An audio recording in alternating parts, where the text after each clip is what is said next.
Curriculum Vitae.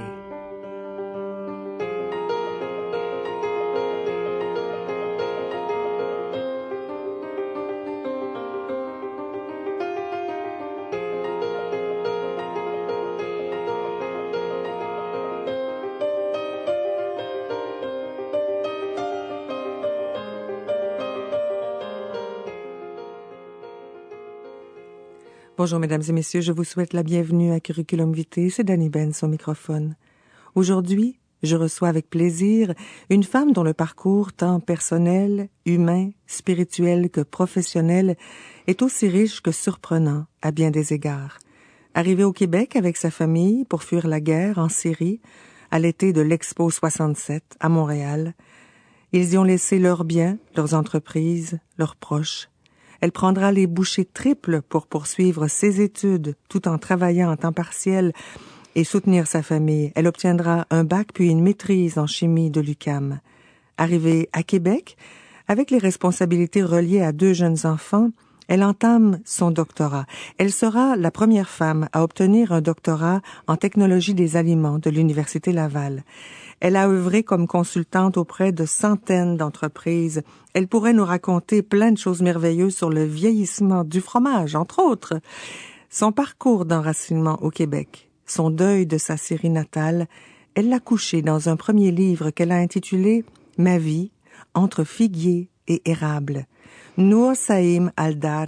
Nour Saïm, bonjour. Bonjour. Comment allez-vous? Ça va très bien. Merci beaucoup d'avoir accepté cette invitation. Écoutez, on va peut-être avec vous faire un tour d'horizon rapide, mais ce serait intéressant que vous nous parliez tout d'abord de votre Syrie natale, de jeunesse. Vous êtes arrivé ici à 15 ans, vous l'avez quand même assez bien connu. Oui. Vous venez d'Alep, une des plus vieilles villes du monde, hein? Effectivement. Patrimoine de l'UNESCO. Oui, absolument, avec la citadelle, la même citadelle que Québec, hein? On vient d'une ville où on a une citadelle. Et on a à peu près la même mentalité que Québec. Oui? Oui, Alep, elle a 2,5 millions quand j'avais quitté de personnes. C'est une ville aride. Il n'y a pas beaucoup d'eau. Et très chaude l'hiver, l'été. L'hiver, la température peut frôler le 0 degré. Donc, c'est pas si chaud que ça. Parce que c'est un milieu très désertique. Le soir, c'est toujours froid. Et le jour, ça peut monter très, très, très rapidement. Je me rappelle que l'été, l'asphalte pouvait fondre à 40 degrés. Quand les dames avaient des talons hauts, ils s'enfonçaient dans l'asphalte. Mon Alep aussi, c'est les chemins pour m'amener à l'école des franciscaines de Marie que j'étais, sur la rue du Sébil, où je sentais le jasmin et les fleurs d'oranger. Oui. Et cette odeur-là, elle est imprégnée dans mon cerveau. Et c'est merveilleux de se rappeler d'Alep, de cette odeur-là, et l'odeur des épices dans les souks. Oui. Et le bruit des gens qui travaillent le cuivre. On dit le souk des travailleurs de cuivre, ça travaille, ça cogne pas mal pour faire des chefs-d'œuvre. J'oublie jamais le bruit de l'âne qui s'entête à ne plus marcher. Et je trouve que l'âne, c'est un animal extraordinaire qui marchait dans les souks là-bas. Alep, c'est aussi le modernisme que j'avais laissé, où il y avait encore des restaurants, des clubs où les gens pouvaient veiller la nuit avec la claire de lune. Et ce que je peux aussi me rappeler, c'est les pistaches qui poussent à Alep, et ce sont les pistaches d'Alep qui sont reconnus, qui éclataient la nuit. Et j'entends encore l'éclat. Dans l'arbre? Oui, dans l'arbre. Les pistachiers ne sont pas cueillis tant qu'on n'a pas entendu éclater les pistaches sur l'arbre comme tel. Et un pistachier prend 25 ans avant qu'il soit mûr pour donner son fruit. Ah. Donc la patience de l'agriculteur qui est le responsable du pistache. Donc quand on mange un pistache, rappelez-vous, c'est 25 ans. Ça a de la valeur. Vous veniez d'une famille d'entrepreneurs, vos grands-pères, votre père, famille progressiste aussi, hein? Oui, je suis née dans une famille qui est bourgeoise du côté de mon père et aristocrate du côté de ma mère. Et ce qui m'a donné les deux côtés de la médaille. Parce qu'un bourgeois, c'est une personne qui est industrielle, qui introduit le commerce, l'argent, c'est important, travaillant, c'est des castors du Canada, là. Et du côté aristocrate, ce sont des penseurs, des écrivains, des gens où l'argent n'a aucun sens. Alors, je suis née entre les deux. Ce qui fait que j'ai retrouvé mon équilibre entre l'argent et la pensée.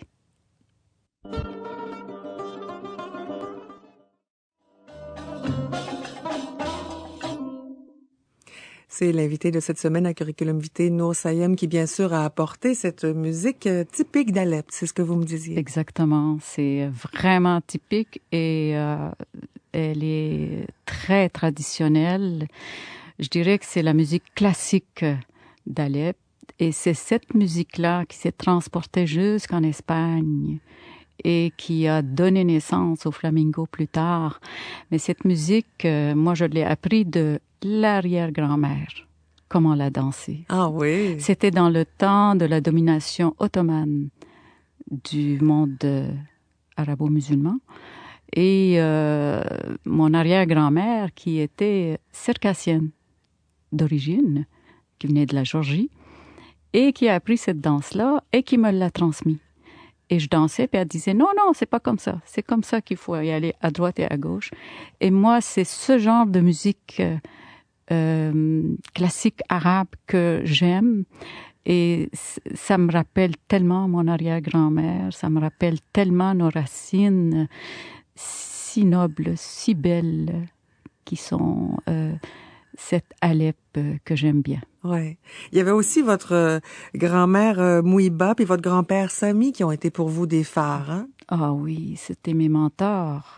Du côté de mon père, mon grand-père Sami, d'ailleurs, dans la tradition musulmane arabe, je peux être nommée la fille de Sami. Ah oui? Oui. Parce que vous je êtes peux l'aînée. être la fille, non. Mon père, il s'appelle Ibrahim, mais mon grand-père, il s'appelle Sami. Mais dans les traditions, je peux dire que je suis Nour, fille de Sami. Et ce Sami-là, son père s'appelait Ibrahim. Alors, c'était dans les traditions qu'on donnait Ibrahim, Sami, Ibrahim, et mon frère, il s'appelle Sami. Et moi, je suis arrivée la première en famille, et je n'étais pas Sami.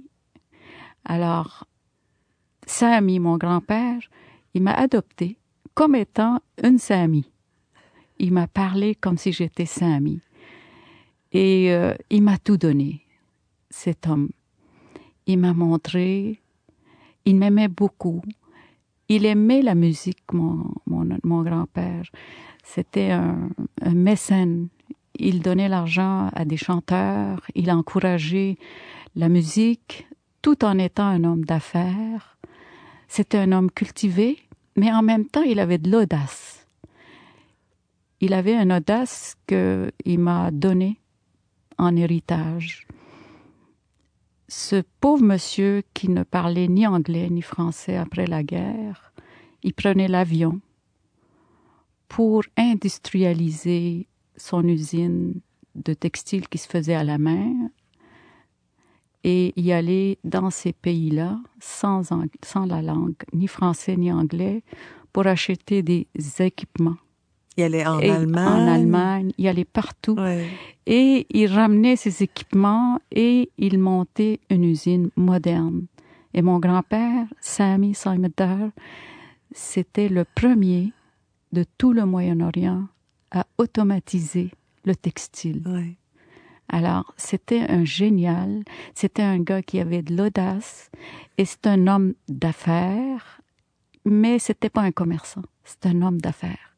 Et c'est une grande différence avec le commerçant. Mon père était commerçant, mais pas mon grand-père. Mm. Et c'était une entreprise, vous le dites, dans laquelle aussi votre père était impliqué, bien sûr. Et là, il y a eu des moments très difficiles en Syrie, dans les années 50. Là, en quelques mots, si vous pouvez nous situer ce qui est arrivé. Oui, bien, disons, après la libération de la Syrie allait très bien, des années 50, allait jusqu'à 58. Et là, on a commencé à avoir des difficultés au niveau de l'entente entre nous et Israël qui venait de s'installer. Alors, avec l'accord de Balfour qui est décidé comme quoi que Israël devrait exister, là, on a commencé du côté de la Syrie à penser à faire la guerre. Et c'était le président Nasser, Jamal Abdel Nasser, qui était le président de l'Égypte, qui avait la mission de libérer la Palestine, qui était envahie par les Israéliens dans le temps.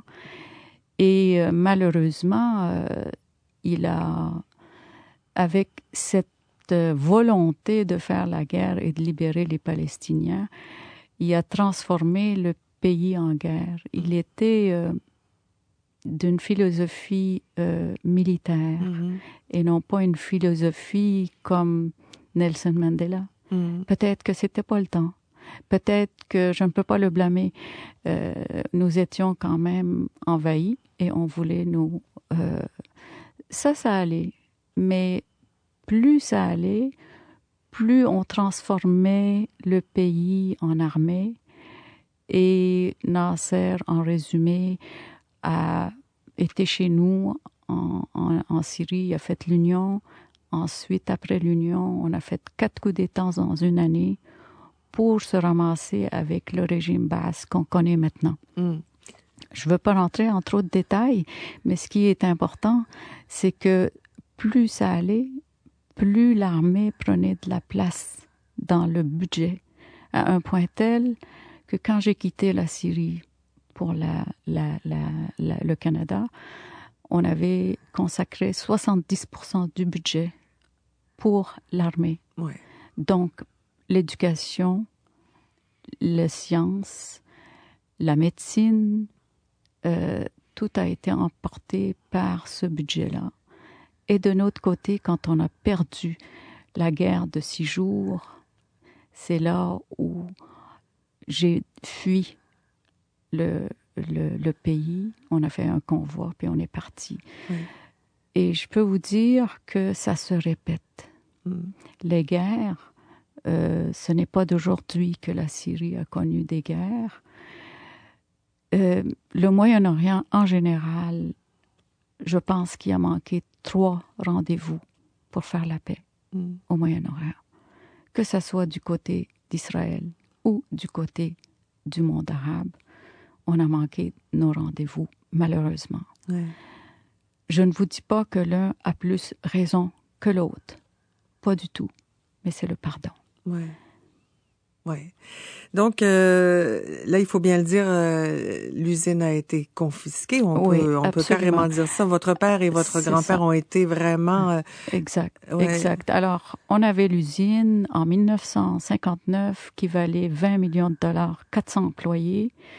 On a été étatisé la première fois par Nasser à 50%. Mon grand-père, il disait qu'il était content parce qu'il pensait que le gouvernement allait l'aider. Puis d'ailleurs, c'est ça que Nasser avait dit à mon grand-père quand il est venu chez mes grands-parents. Il a même couché là, chez mes grands-parents, dans le château. Et il l'a encouragé à ouvrir le troisième pavillon, qui est l'impression. J'avais mes 2 oncles qui faisaient le tissage et quand c'était rendu l'impression, on a acheté des équipements. Et la journée où on a commencé à faire rouler le 3e pavillon, on a entendu à la radio qu'on était étatisé à 50%. À la radio, on n'était même pas au courant. Oui. Il y a eu 20 entreprises qui ont été étatisées à ce moment-là, en 59-60, les plus prospères, les meilleurs, ceux qui ont mis énormément de leur temps et du sang pour pouvoir arriver là. Et cette déception, pour moi, a été majeure. Par la suite, avec les révolutions, on était étatisé 100% sans avoir un papier. Oui, c'est ça. Un papier. Carrément confisqué. Hein? Confisqué. Ouais. Et je me rappelle, comme hier, mon père arrivait à la maison, il a pleuré. Ouais. Et il m'a dit, c'est fini. Ils sont venus, ils ont cherché tous nos avoirs. Et effectivement, ils sont rentrés avec leur char d'assaut. Ils sont rentrés, ils ont vidé la caisse qui était là. C'était par surprise, toutes ces choses-là. Ouais.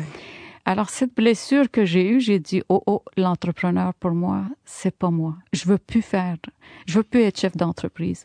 C'est pas ça. Je veux aller me cacher dans d'autres choses. Ouais. La blessure a été énorme de voir mon père. Et j'avais 13 ans dans ce temps-là. Ouais. Ça a été dur de voir son père à genoux. Oui, j'imagine. On va devoir, à cause du temps, tourner quelques chapitres. Et on se retrouve sur un bateau qui part de Grèce et qui arrive à Halifax à l'été 1967. Et vous arrivez à Montréal et de cette vie-là, vous en avez laissé tellement en arrière. Vous vous ramassez dans un sous-sol à Montréal en plein mois de juillet-août. Donc vraiment, tout à refaire. Il a pleuré, votre père, mais on sent quand même dans le récit que vous en faites, c'était des gens courageux, là. Ils n'avaient pas décidé de baisser les bras. Jamais. Ils avaient décidé, on refait une nouvelle vie ailleurs, et c'est comme ça que vous êtes arrivé à Montréal. Jamais. Mon père, c'est un persévérant incroyable. Nous, ça y est, on va revenir bien sûr sur vos études, mais là, avec cette chanson-là, on a fait un petit bond en avant dans l'histoire, dans votre chronologie, dans le sens où c'est une chanson de Michel Rivard, bien sûr, que vous avez choisie, mais particulièrement pour votre fils. Oui, absolument. Écoutez, mon fils, c'est ma Syrie à moi. J'ai eu 2 enfants et André Namir, pour moi, c'est le mélange du figuier et l'érable. Alors, je l'appelle toujours ma petite figue au sirop d'érable. Il est sucré, il est bon, il est mélange, il est hybride entre deux cultures. Un mélange parfois non miscible, mais ça s'est fait. Et je trouve que c'est la plus belle chose que bon Dieu m'a donnée de faire ces 2 enfants. Oui. Je suis la plus récompensée, je pense, d'avoir des enfants comme eux. Mais ce petit garçon, c'est sûr que, comme n'importe quel enfant, c'est hauts et c'est bas. Et je me rappelle toujours, quand j'ai entendu cette chanson, il était dans le bas. Il était vraiment en recherche de ce qu'il veut faire dans la vie avant qu'il choisisse son cours d'actuaire. Il était en cheminement. Alors, il est ingénieur industriel, puis il s'est aperçu que c'est pas ça. Et finalement, il a décidé de devenir actuaire, mais entre les deux, c'était la période de cheminement pour savoir qu'est-ce qu'il voulait. Et il était dans une période très difficile. Alors, il était venu de Montréal, il habitait à Montréal, et je l'ai embarqué dans l'auto, et j'avais mis dans l'auto cette chanson. Il est parti à pleurer, mais il pleurait, puis moi je pleurais aussi. Ça a été très émouvant. Puis il a compris, avec cette chanson, que je lui disais, fais confiance à la vie. Et je crois qu'on est mentor de nos enfants, hein? Et nos enfants sont nos gourous aussi. Il y a cette relation qu'on a, si elle est bien faite comme parent. Je n'ai jamais été fusionnelle avec mes enfants. J'ai toujours été comme coach avec eux. Et c'est ce qui fait qu'ils ont réussi. Je suis pas du tout une mère poule, mais je suis une mère qui s'inquiète quand ça ne va pas. Mais je passe toujours à travers l'esprit pour que je puisse vraiment... Parce que moi, je peux pas tout faire dans la vie. Alors, j'ai offert mes 2 enfants à la vie, à Dieu, entre autres, pour qu'ils puissent qu'ils soient des bons serviteurs pour la vie. Et j'ai servi en donnant ces 2 enfants comme exemple d'un mélange de 2 cultures opposées, complètement. 2 religions différentes, 2 cultures différentes, 2 continents différents, 2 racines différentes. Alors, faire un fruit comme celui-ci, c'est quasiment impossible. Mais rien n'est impossible à Dieu. Alors, on va se laisser là-dessus pour aujourd'hui. Nous, Sayem, on se retrouve demain pour la suite de cette entrevue. Merci déjà de votre présence ici. Merci beaucoup. Merci aussi à Berthold Bernier, à la réalisation technique de l'émission. C'est Danny Benz qui vous donne rendez-vous demain à Curriculum Vitae.